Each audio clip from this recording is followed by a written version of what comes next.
Қалай манты дайындарларыңызды білмей жүрсіздер ме? Қайырлы күн, құрметті достар. Менімен бірге болыңыздар. Бірге манты дайындайтын боламыз. Бізге 800 грамм ұн керек, 30 мл. Сұйық май, 25-30 грамм тұз, бір жұмыртқа керек, жылы су қажет. Бәрін ұнға қосып, тестамызды илеп алдық. Осылай иығанғанша басамыз, қолға жабыспайтын, және салафанға салып қойып қоямыз. 1 келі фарш керек, тұз қажет, бұрыш керек, 2 үлкен пияз алдым, 4-5 картошка алдым. Біз картошкамен жақсы көреміз мантыны, және де сүт қоссаңыздар, тағы бір лайфхак, сіздің мантыңыз өте сочный болып шығады. Жарты кесе немесе 1 кесе сүт қоссаңыздар болады. Картошкамызды аршып, жуып алдық, енді турайтын боламыз. Сіздер мантыны қалай жасайсыздар? Не қосасыздар? Комментарияға жазып бөлісіп отырыңыздар. Бізде дайындап көрейік сіздердің мантыларыңызды. Және де менің видеом ұнап жатса, лайк басып достарыңызбен бөлісуді ұмытпаңыздар. Картошкамызды жақсылап, ұсақтап, турап аламыз. Одан кейін пиязымызды аршып тоже дайындап қойдық, жуып барлығын.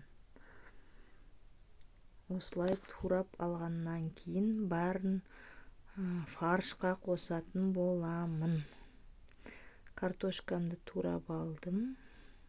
Енді мінекей фаршқа қосып жатырмын. Сіздер мантыға қандай фарш аласыздар ма, қолмен турайсыздар ма? Оны да жаза кетіңіздер. Және де мантыны неше минут пісіресіздер? Мен мантыны 30-35 минут пісірем. Себебі менде фарш. Қолмен турасаңыздар 45 минут пісіруге тура келеді. Етті қолмен тураған манты да өте дәмді болады. Қолмен турауға уақыт көп кетеді. Менің 5 балам бар, сол себепті мен фаршты сатып ала саламын. Осылай пиязымызды жақсылап ұсақтап турап аламын. Және тағы бір лайфхак, салқын суды аузыңызға толтырып алсаңыздар, көзіңіз ашымайды. Көзіңіздегі бояуларыңыз, туштарыңыз ештеме ағып кетпейтін болады. Осылай пиязды турағанша аузыңызда су толтырып, және де турап болғаннан кейін сол суды түкіріп тастайтын боламыз.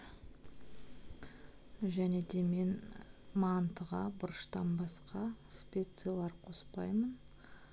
Бізге бұрыштан басқа көп приправалар ұнамайды. Осылай пиязымды турап болғаннан кейін тұз бұрышымды салатын болам.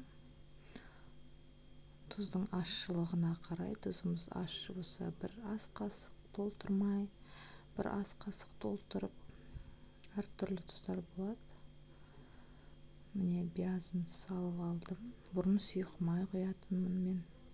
Манты сочный болу үшін, кейбіреулер май турап салады. Бұрышты қостым. Сосын 1 уыс тұз қосам.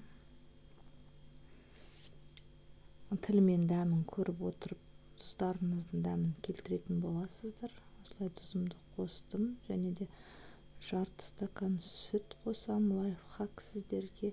Сонда манты сочный болады, дәмді болады. Немесе 1 кесе, жарты кесе сүтімді құйып алып, прям осылай фаршқа қосып жібереміз. Сосын барлығын жақсылап араластырамыз. Сіздер қандай специя қосасыздар? Для манты деген специя қосасыздар ма? Фаршымызды жақсылап араластырып алдық. Мантымызды дайындайтын болам. Нанымды есем. Тестаны алып, 4 бөлікке бөліп, 3 бөлігін салафанға салып, бөлме температурасына қойып қоям. біреуін есетін болам. Осылай қоям. Енді нанымды есем. Мен бір инстаграмнан курс көргем, қамыр жаюды үйретем деген. Ол да платный бірдеме шығар. Осылай қайта есіп аудара берсеңіздер, дөп-дөмалақ болып шығады тесталарыңыз.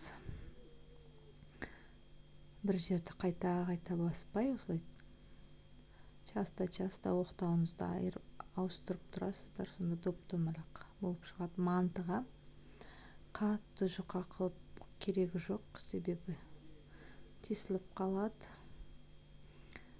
Тесто қалыңдау болса, сочный соғы бәрі сініп, тестосы да дәмді болады. Осылай есіп алдым. Барлығын бір келкі қылып турайтын болам. Және де мен манты істегенде ұлым 15 жастағы сол көмектесетін. Қазір тренировкада. Сол себепті мантыны жалғыз өзім дайындайтын болам. Осылай барлығын бірінің үстіне бірін қойып, бір келкі қылып, 4 бұрышты қылып турап аламын.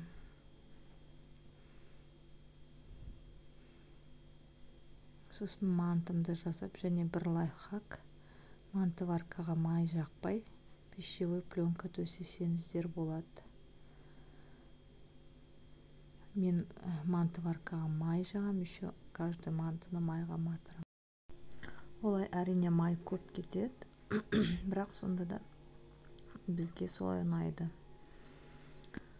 Күйеуім майын көп болғанын жақсы көреді. Жаңағы турап алған тестоны үстелге барлығын қатарлап шығып, барлығына осылай фарш салып шығып, мантымызды лепеттап жабыстырып шығатын боламыз.